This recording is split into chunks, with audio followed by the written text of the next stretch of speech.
जब तक कि इस गठबंधन को लीड करने वाला एक सर्वमान्य कन्वीनर इनको नहीं मिल जाता, जब तक 27 आवाजें उठेंगी, 27 बातें होंगी, 27 बयान सामने आएंगे अलग-अलग और इंडिया ऐसे ही, इंडिया गठबंधन I.N.D.I.A ये ऐसे ही विखंडित नजर है।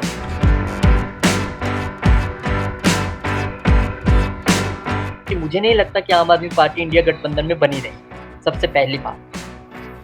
क्योंकि आप ये देख लीजिए कि आने वाली 20 तारीख को अरविंद केजरीवाल एक रैली करने जा रहे हैं रीवा में, मध्य प्रदेश में, और वो रैली चुनावी रैली है। अब मध्य प्रदेश में आप जाएंगे तो निश्चित तौर पे आप हमला बोलेंगे।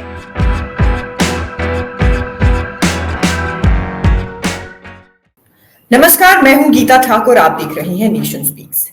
गठबंधन इंडिया, परेशानियों का दौर जारी है।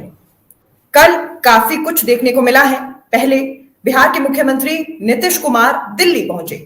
दिल्ली पहुंचने का कारण, दिल्ली के मुख्यमंत्री अरविंद केजरीवाल से मुलाकात थी, लेकिन मुलाकात नहीं हो पाई। दूसरी तरफ महाराष्ट्र में भी काफी कुछ देखने को मिला। महाराष्ट्र में कांग्रेस का यह कहना है कि शरद पवार और अजीत पवार के बीच की मुलाकातें दिए गए, यानी एनडीए की तरफ से शरद पवार को दिए गए मंत्री पद के ऑफर के लिए है। इसके साथ साथ दिल्ली में आम आदमी पार्टी और कांग्रेस के बीच भी कई तरह की बयानबाजी देखने को मिली है। यानी चारों तरफ एक ऐसा माहौल है जो गठबंधन के लिए परेशानियां खड़ी करता हुआ नजर आ रहा है। और इसी सभी पर चर्चा के लिए आज हमारे साथ मौजूद है नेशन स्पीक्स के ग्रुप एडिटर रोहित खन्ना। नमस्कार सर, बहुत बहुत स्वागत है आपका। नमस्कार जी सर, काफी कुछ देखने को मिल रहा है, चारों तरफ कुछ अलग माहौल बनता हुआ नजर आ रहा है। सबसे पहले नीतीश कुमार जो दिल्ली पहुंचे थे लेकिन मुलाकात नहीं हो पाई, उससे शुरुआत करेंगे। इसे आप कैसे देखते हैं? देखिए, नीतीश कुमार आपने अगर देखा होगा तो पहले भी लोकसभा सेशन और राज्यसभा सेशन से पहले भी वो पूरे सब जगह घूमे थे। वो मुंबई भी गए, वो केजरीवाल से मिले, वो कांग्रेस से मिले, क्योंकि कहीं ना कहीं ऐसा राजनीतिक गलियारों में चर्चा है कि वो इंडिया का प्रमुख बनना चाहते हैं। वो चाहते हैं कि वो लीड करें मन से। अब मुंह से कभी नहीं कहा तो मन में हो तो क्या कहें। तो कहीं ना कहीं उसी कवायद से देख के जोड़ा जा रहा है। और कल वो दिल्ली में थे तो उन्होंने कल, क्योंकि स्वर्गीय अटल बिहारी वाजपेयी को श्रद्धांजलि दी उन्होंने, वहां पे वो गए थे। और अभी तक कोई ऐसी खबर सामने नहीं आई है कि वो अरविंद केजरीवाल से मिले हैं या नहीं मिले हैं। अब मिले होते तो शायद खबर बनती, अभी तक नहीं मिले।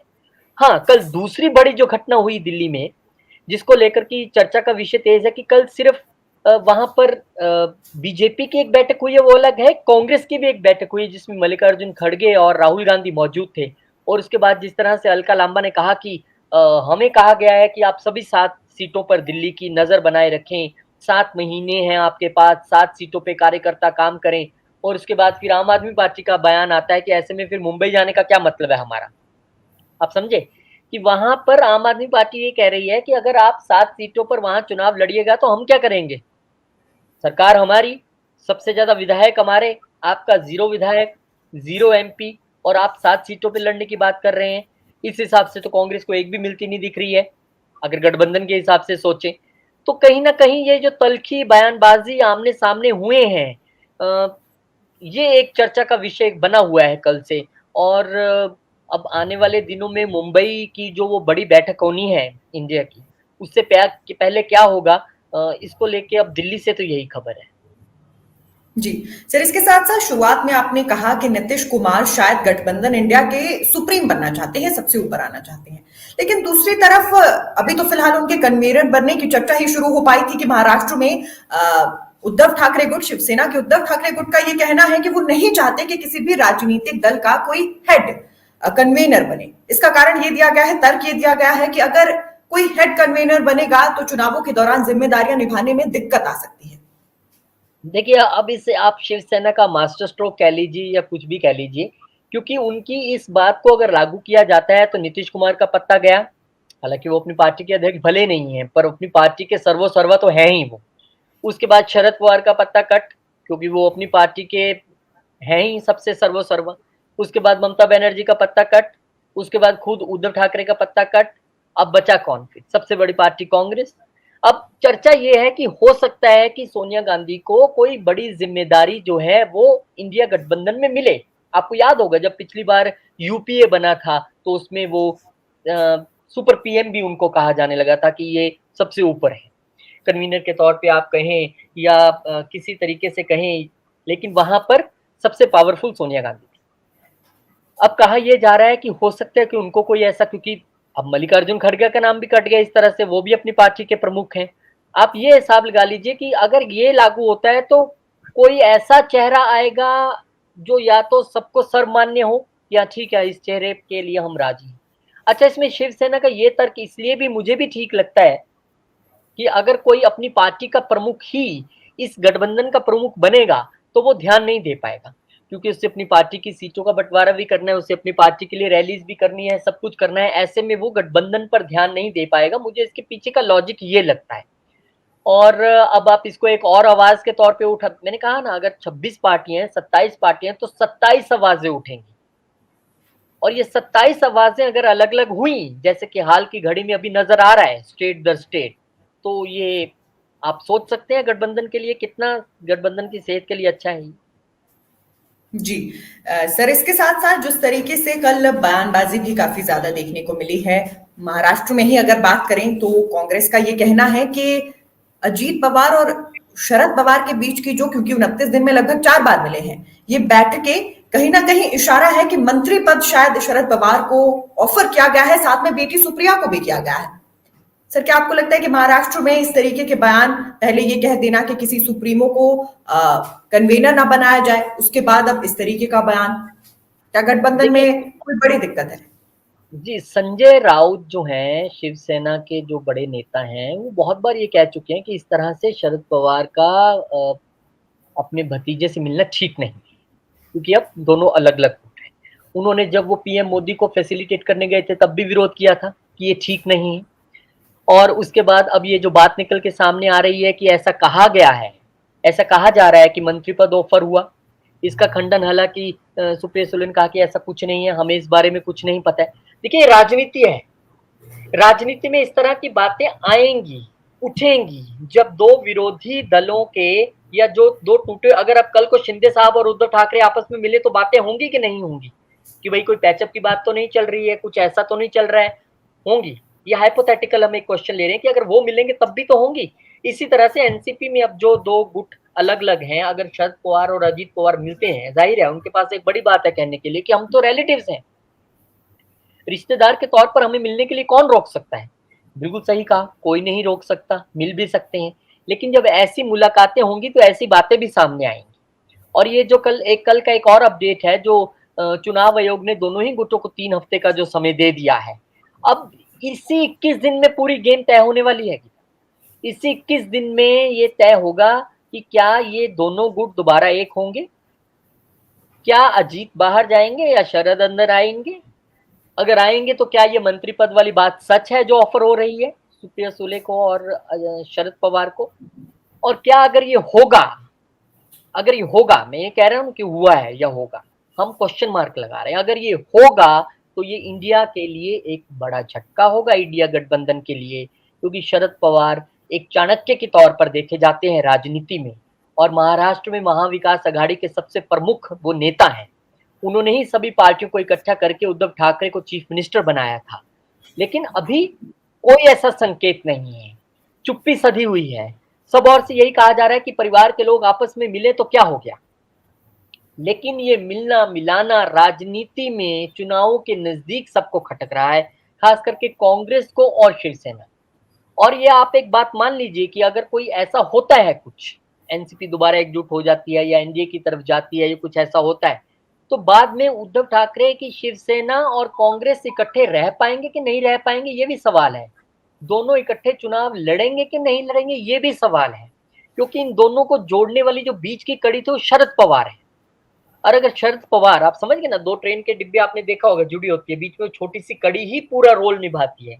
अगर वो ही नहीं बीच में रहते हैं इन दोनों के बीच में गठबंधन के तौर पे, तो महाविकास आघाड़ी का क्या होगा। और जिस तरह से अभी इंडिया गठबंधन की बैठक होने भी मुंबई में ही वाली है, उसको होस्ट भी उद्धव ठाकरे ही करने वाले हैं। उससे पहले अगर इस तरह की बातें होंगी तो निश्चित तौर पर ये इंडिया गठबंधन में एक जो अलग अलग आवाजें आ रही हैं, दिल्ली से कुछ, एक पार्टी से कुछ, दूसरी पार्टी से कुछ, ये मुझे तो कोई बहुत लंबा चलता गठबंधन नजर नहीं आता है। क्योंकि आप देखिए राजनीतिक महत्वाकांक्षाएं जो है ना वो बहुत बड़ी चीज है गीता। हम कह रहे हैं कि नीतीश कुमार हो सकता है कन्वीनर बनना चाहते हो, उन्होंने कभी ऐसा कहा नहीं है, लेकिन राजनीति में कहने की जरूरत नहीं होती है गीता।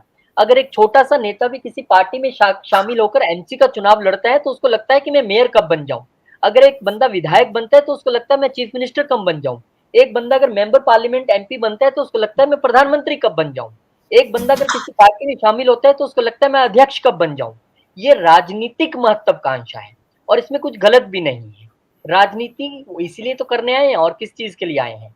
तो अगर महत्वाकांक्षा किसी नेता की ये है कि मैं इंडिया गठबंधन का प्रमुख बन जाऊं, वो चाहे शरद हो, ममता हो, नीतीश हो, मल्लिकार्जुन खड़गे हो, राहुल गांधी हो, अरविंद केजरीवाल हो, कोई भी हो, वो मंशा तो रहेगी।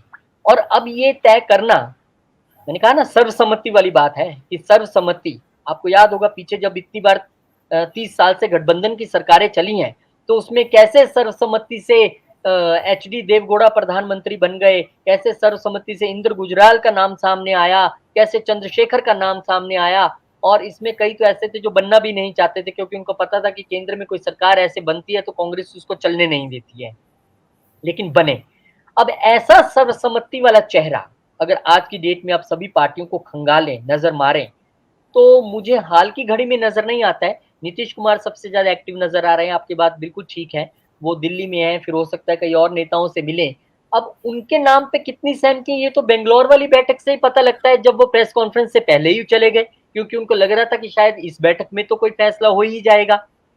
तो निश्चित तौर पर ये एक इंडिया गठबंधन का जो ये अभी चीजें चल रही हैं, ये अभी आने वाले दिनों में आपको और पेचीदा होती नजर आए। और अगर हम सर सभी जितनी भी अभी तक घटनाक्रम देखने को मिले हैं उसमें नजर डालें तो सबसे ज्यादा परेशानी कांग्रेस की तरफ से शुरू होती है।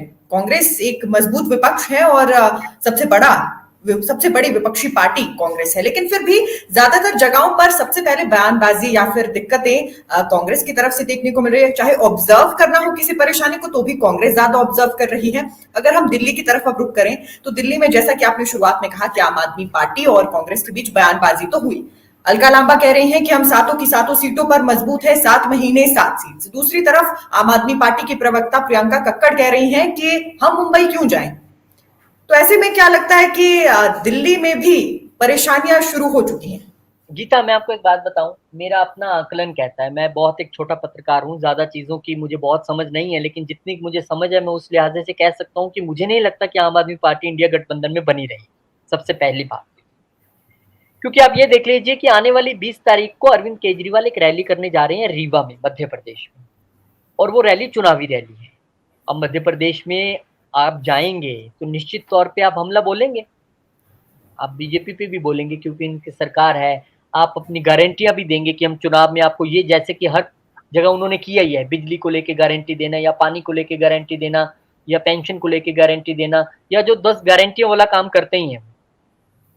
अब अगर वहां पे वो जाते हैं और गारंटियां बोलनी शुरू कर देते हैं, अब मान लीजिए कल को वहां पे ये गठबंधन की बात ओके हो जाती है कि ठीक है कि जहां लड़ेंगे मिलकर लड़ेंगे, तो क्या आम आदमी पार्टी जो गारंटियां दे रही है उस पर वहां पे कांग्रेस सहमत हो पाएगी? बड़ी बात, क्योंकि वो गारंटी आपकी गारंटी है, तो सरकार की गारंटी होगी एक तरीके से अगर सरकार बन जाती है। तो अब वहां पे जब अरविंद केजरीवाल 20 तारीख को बोलेंगे तो ये देखना बड़ा दिलचस्प रहेगा कि वो कांग्रेस पर हमला करते हैं कि नहीं करते हैं, वो किस विषय पे वहां पे बोलते हैं, कौन सी गारंटी देते हैं। और उनके वहां रैली के बाद कांग्रेस के नेताओं का जो लोकल यूनिट होती है ना, उसका जो प्रतिक्रिया होती है वो बहुत इंपॉर्टेंट होती है। अब केंद्र लेवल पे जो भी हो जाए, अलका लांबा दिल्ली की नेता है, आम आदमी पार्टी में रह चुकी हैं, अब उनकी प्रतिक्रिया आप सुन लीजिए। संदीप दीक्षित दिल्ली के नेता हैं, कांग्रेस के नेता हैं, अब उनकी प्रतिक्रिया आप सुन लीजिए। ऐसे और कांग्रेस के बहुत सारे नेता हैं जो आपके साथ सहमत नहीं है दिल्ली में। ऐसे ही आप पंजाब में आ जाइए, पंजाब में आप जितने यहाँ पे पंजाब यूनिट के नेता हैं ज्यादातर वो कह रहे हैं कि हम कैसे यहाँ पर लड़ेंगे चुनाव इकट्ठे, कैसे बात होगी। तो आप कुल मिला के ये मान लीजिए कि आने वाले दिनों में आपको, जैसे मैंने ये 20 वाली रैली का जिक्र किया, और अभी बयानबाजी और तेज होगी, क्योंकि एक बयान जब निकलता है, आपने देखा होगा गीता, अगर कोई हम कपड़े का एक पीस ले लेना, उसका अगर एक धागा हम ऐसे उधेड़ देना तो उधड़ता ही चले जाता है, फिर वो रुकता नहीं है। तो आप ये समझ लीजिए मेरी नजर में इंडिया गठबंधन इस वक्त इसी तरह से नजर आ रहा है, क्योंकि ये मुझे लगता है गठबंधन उस तौर पे ज्यादा बना था जो ये सेशन हुए हैं पार्लियामेंट के, उसमें काउंटर करने के लिए बीजेपी को मुझे ये गठबंधन बना तो नजर आता है कि हम सब एक हो जाएंगे, इकट्ठे वॉकआउट करेंगे, या कहाँ हमने वोट करना है, व्हिप जारी करना है, क्या नहीं करना है।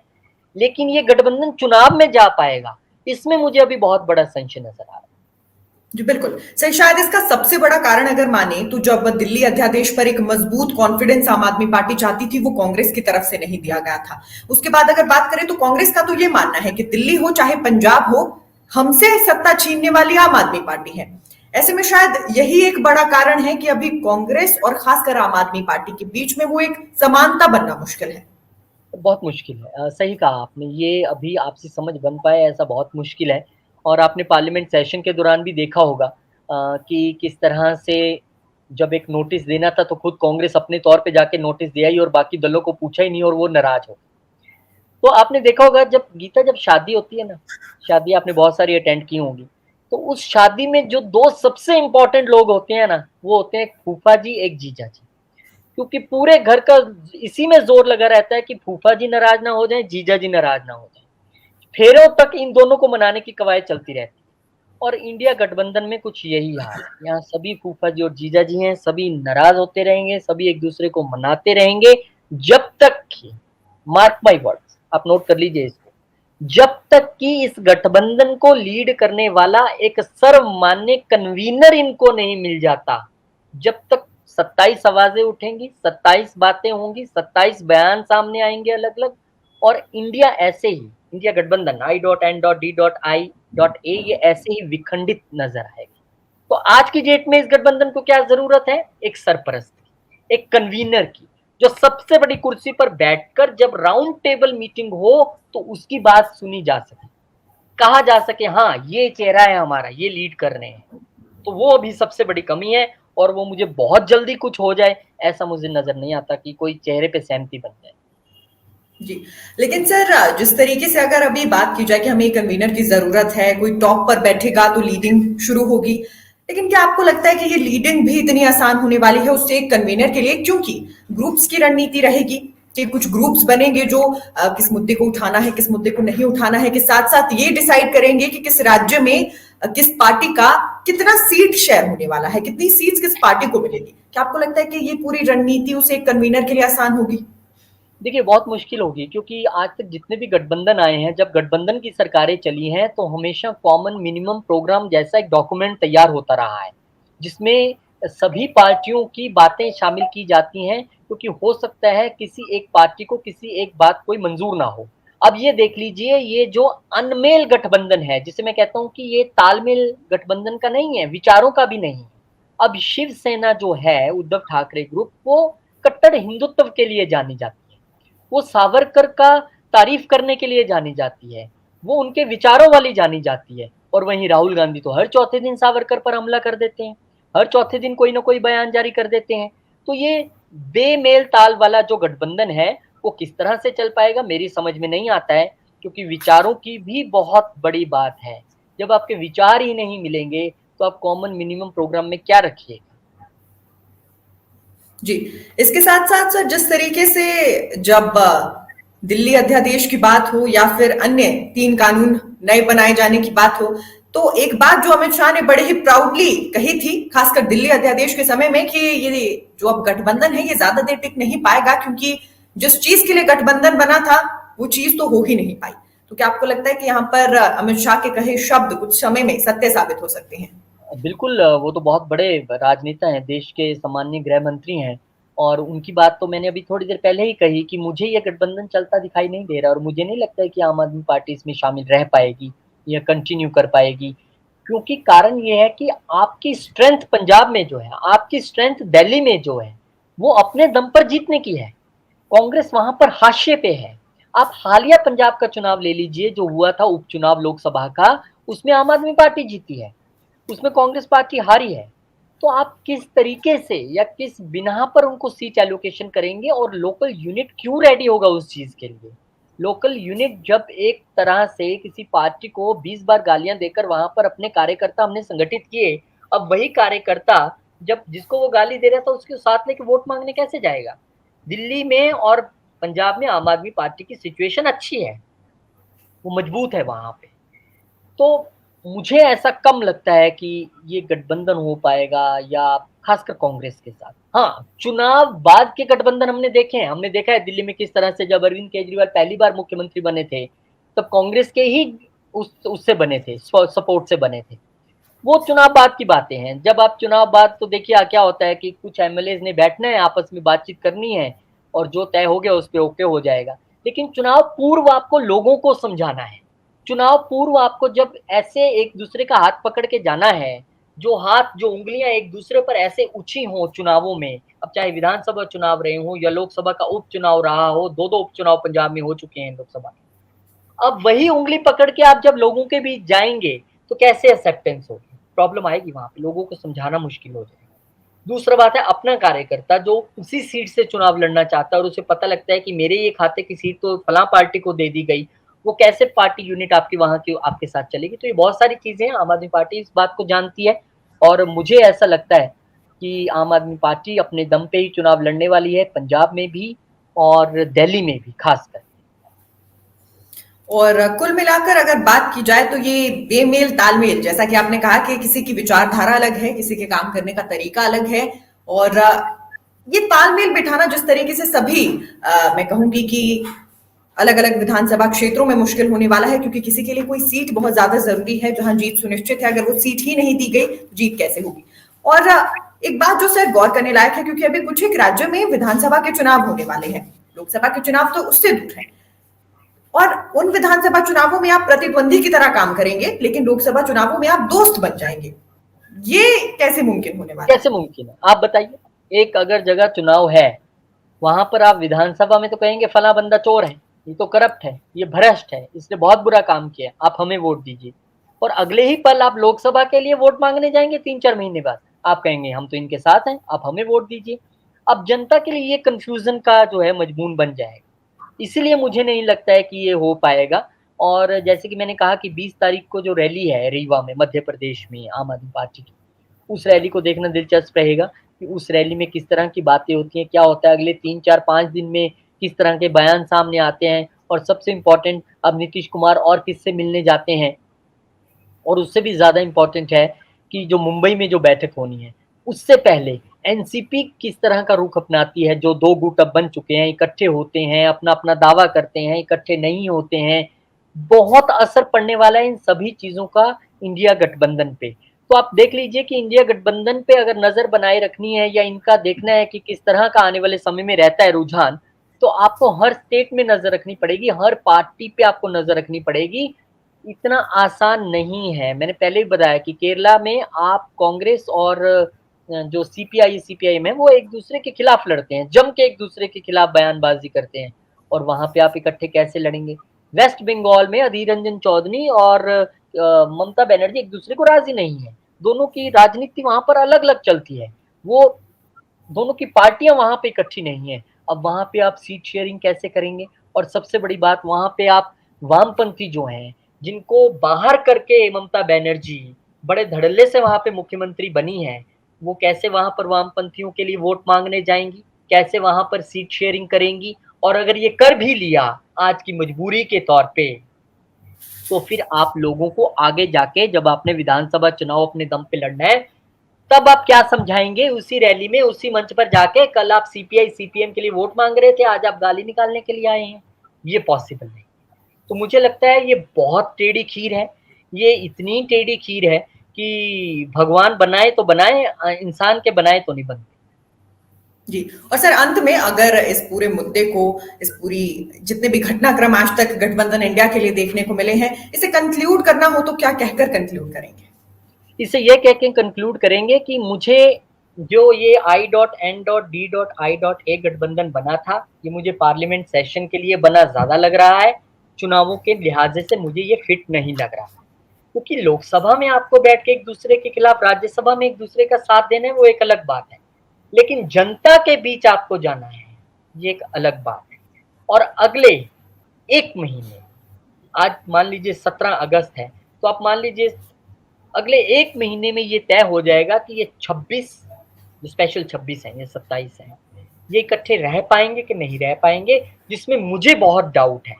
मुझे बहुत डाउट है क्योंकि जो इनकी थ्योरी है, कि एक सीट पे एक ही पार्टी लड़ेगी, बाकी 26 साथ देंगी, तो वो बहुत मुश्किल नज़र आता है। हाँ, ये कहना सही रहेगा कि राजनीति में कुछ भी मुमकिन है। यहाँ पे धुर विरोधी आपस में हाथ मिलाते देखे गए हैं। शिवसेना, कांग्रेस कभी इकट्ठे हो जाएंगे, कभी सोचा नहीं जा सकता था, उन्होंने मिलकर सरकार चला ली। तो राजनीति में संभव तो कुछ भी है। राजनीति और क्रिकेट में आप कुछ नहीं कह सकते। जब तक अंतिम बॉल ना खेल ली जाए, नहीं पता लगता कौन जीतेगा। जब तक अंतिम वोट ना डल जाए, नहीं पता लगता है क्या होगा। इसीलिए मैं कहता हूँ कि इसे आप 2020 गेम की तरह मानकर थोड़ा सा आनंद लीजिए और अंतिम गेंद पड़ने तक देखिए कि क्या रिजल्ट रहता है। बिल्कुल सही सर, बहुत बहुत शुक्रिया कि इस पूरी चर्चा में आप हमारे साथ जुड़े। और अब देखना ये होने वाला है कि विपक्षी गठबंधन की सारी कोशिशें नाकाम होंगी या सही साबित होंगी। ये कोशिशें आगे बढ़ पाएंगी या नहीं बढ़ पाएंगी, क्योंकि तमाम सारे घटनाक्रम देखने को मिले हैं जो गठबंधन को आगे बढ़ाने वाली दिशा की ओर इशारा नहीं करते हैं। लेकिन सारे अपडेट्स लेकर नेशन स्पीक्स यूं ही हाजिर होता रहेगा। आप नेशन स्पीक्स के यूट्यूब चैनल को लाइक, सब्सक्राइब और शेयर करना बिल्कुल ना भूलें। धन्यवाद।